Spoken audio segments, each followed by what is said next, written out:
Good morning students, welcome to my channel Dreams Make Real. My name is Deepali Garg और बच्चों आज मैं आप लोगों को 7th क्लास की इंग्लिश की वर्कशीट नंबर 22 जो कि आप लोगों की 14 दिसंबर 2020 को आई है आज मैं आपको समझाऊंगी और इसमें कुछ प्रश्न इजी क्वेश्चन आंसर दिए गए हैं उनको सॉल्व कराऊंगी। तो बच्चों आज आपकी जो वर्कशीट आई है वो आपके chapter essays that made trees bloom नाम के चैप्टर से आई है। तो चलिए देख लेते हैं, पहले हम इस चैप्टर को समझ लेते हैं फिर हम आगे जो क्वेश्चन दिए गए हैं उनको सॉल्व करेंगे। तो बच्चों पढ़ना स्टार्ट करते हैं। देखिए सबसे पहले हम इसका फन फैक्ट जान लेते हैं। फन फैक्ट क्या है हमारा, do you know that people in various countries have different ways of eating, like in India we like to eat with hands spoon, similarly people in Japan eat with chopsticks. देखो क्या आपको पता है कि जो वेरियस कंट्रीज अलग अलग देशों से लोग होते हैं उनके खाने के तरीके भी अलग अलग होते हैं। जैसे कि इंडिया को देख लो, इंडिया में लोग बाग अपने हैंड से खाते हैं, स्पून यूज़ करते हैं खाने के लिए। इसी तरह से क्योंकि जापान के बारे में ये चैप्टर है, जापान का ट्रेडिशन बताया गया है कि जापान में लोग अपना खाना पसंद करते हैं चॉपस्टिक से। जैसे देखो आपको पिक्चर में भी दिखाया गया है कि किस तरह से लोग जापानीज़ फूड को चॉपस्टिक यूज़ करते हुए खा रहे हैं। तो जापान में लोग क्या यूज़ करते हैं, chopstick. In the good old days of the daimyos, there lived an old couple whose only pet was a little dog.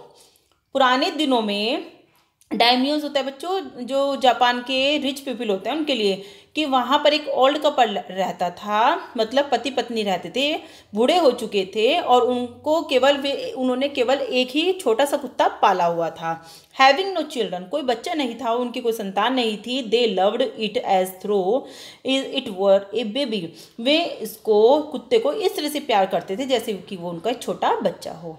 The old dame they made it a cushion of blue crepe, यहाँ तक कि उन्होंने उसके लिए एक blue crepe का cushion बनाया हुआ था जिस पर वो आकर बैठ जाता था। And at the meal time Muko, और उस कुत्ते का नाम क्या था बच्चों, मुको। जब वो खाना खाता था तो वो उस ब्लू क्रेप का जो कुशन बनाया हुआ था उस पर आकर बैठ जाता था। For that was its name, would sit on it as snug as any cat, और चुपचाप इतना प्यारा लगता था जब वो उस पर आकर बैठता था, ऐसा लगता था जैसे कोई छोटी बिल्ली आकर बैठ गई है। The kind people fed the pet with tidbits of fish from their own chopsticks and all the boiled rice it wanted.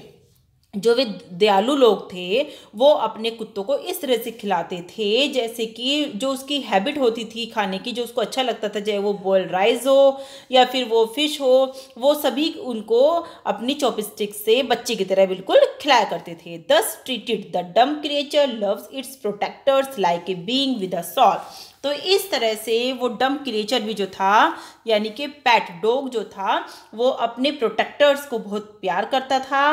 Protectors मतलब जो उसकी रक्षा करते थे, बूढ़े, औरत और आदमी, और वो उनकी एक आत्मा बन गया था। मतलब दोनों के अंदर, दोनों में इतना अटैचमेंट हो गया था। कहते हैं ना कि जो अगर किसी जीव जंतु को भी हम घर में पालते हैं तो उससे भी हमारा अटैचमेंट हो जाता है। The old man being a rice farmer went daily with hoe और spade into the field. Spade means बच्चों कुदाली, जो कुदाली जैसे कि खेतों में जाकर जो फावड़ा कुलाड़ी होती है ना उसके लिए यूज़ होता है। कि बूढ़ा आदमी जो किसान था वो चावल उगाता था, वो डेली अपने फावड़े के साथ खेतों में जाता था। Working hard from morning until ओसेंटा सामा as the sun is called, और वो खेतों में इतना कठिन परिश्रम करता था सुबह से लेकर जब तक कि सूरज ढल नहीं जाता था। हैड गोन डाउन बिहाइंड था, ये बच्चों जापानीज वर्ड है ओ टैंटो सामा, ठीक है। Had gone down behind the hills, मतलब बिहाइंड द हिल्स, पहाड़ियों के पीछे वो जाकर काम किया करता था। सुबह से रात तक वो जब तक सूरज नहीं ढल जाता था काम करता रहता था। Every day the dog followed him to work, और प्रत्येक दिन उसका जो पालतू कुत्ता था वो भी उसको फॉलो करता था। Never once harming the white heron that walked in the footsteps of the old man to pick up the worms, और जो कभी उसने उन वाइट हेरन मतलब उन बगुलों को भी नुकसान नहीं पहुंचाया था जो उस बूढ़े आदमी के कदम से कदम मिलाकर उसके साथ चला करते थे। क्यों वाइट हेरोन होते हैं बच्चों, जो वाइट बगुले होते हैं ना, जो खेतों में कीड़ों को उठाने खाने का काम करते हैं, तो किसानों के साथ जाया करते थे वो, क्योंकि उनको पहचान होती है कि अब हमें कीड़े मिलेंगे, है ना। तो लेकिन उस डॉग ने कभी भी इनको भी हार्म नहीं किया था, नुकसान नहीं पहुंचाया था। For the old fellow was patient and kind to everything that had life. और उस बूढ़े व्यक्ति, जो वो बूढ़े लोग थे, वो उतने पेशेंट था उनके अंदर, उतने दयालु थे वे हर किसी के लिए, जो जिसके अंदर भी जीवन होता था वो सभी के लिए दयालु थे। वो केवल इस डॉग के लिए ही नहीं थे, वो सभी जिनके अंदर जीवन है, जो लिविंग पीपल है, सभी के लिए बहुत ही काइंड लोग थे वे। And often turned up a sword on purpose to give food of the birds. और यहाँ तक कि वो चिड़ियों को, बर्ड्स को, पक्षियों को फूड मिल जाए, इसके लिए वो इस पर्पज से वो एक गड्ढा भी कर देते थे ताकि जो बर्ड्स हैं वो अपना दाना चुग सकें। Match the following words meaning with their corresponding pictures. देखिए बच्चों, डैमेज लॉर्ड मैंने आपको बताया है, ये लॉर्ड जो थे वो रिच लोग जो थे जापान के होते थे, तो इसको इससे मैच करेंगे। Hoe spade a long handled gardening tool. Tool मतलब एक औजार है, ये रहा जिसको हमने बताया स्पेड, कुदाल, ये खोदने के काम के पर्पज से होता है। और टैंटो सामा अनदर नेम फॉर सन, ये तो बच्चों आप इससे मैच करोगे ही। तो इस तरह से आप लोगों ने फर्स्ट को इस पिक्चर से मैच किया, सेकंड को इससे, और थर्ड को आपने सन से मैच किया। अब बच्चों देख लेते हैं 3 क्वेश्चन और हमारे मल्टीपल चॉइस क्वेश्चन है। देखो देखो कितना ओल्ड मैन है और ये अपने डॉग को किस तरह से खिला रहा है, कितने प्यार से दोनों के बीच में अंडरस्टैंडिंग हो रही है। Read the passage and answer the following questions.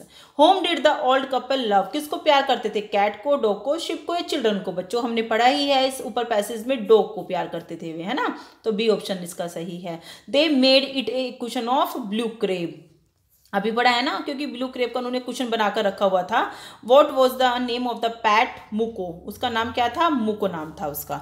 तो इस तरह से बच्चों आज की बहुत ही इजी वर्कशीट हमारी कंप्लीट होती है। बच्चों वीडियो अच्छी लग रही है तो वीडियो को लाइक और चैनल को सब्सक्राइब जरूर करना। Thank you.